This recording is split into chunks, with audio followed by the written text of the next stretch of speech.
Hola, soy Patricia Moro de la compañía Zahorí y estoy estas 2 semanas en la residencia de creación de EIMA para desarrollar un espectáculo que lleva en proceso ya un tiempo. Soy bailarina y vengo más concretamente del mundo del flamenco, pero estoy enfrentándome a un primer espectáculo en solitario, una primera creación en la que quiero abrir nuevos caminos y encontrar un poco más mi propio lenguaje.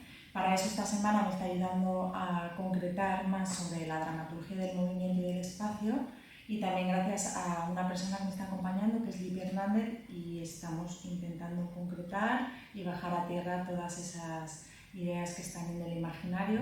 Así que estoy muy contenta. El espectáculo va sobre una mujer que se conecta con sus antepasados a través de elementos del campo, y todo ello alrededor de los misterios de un pozo.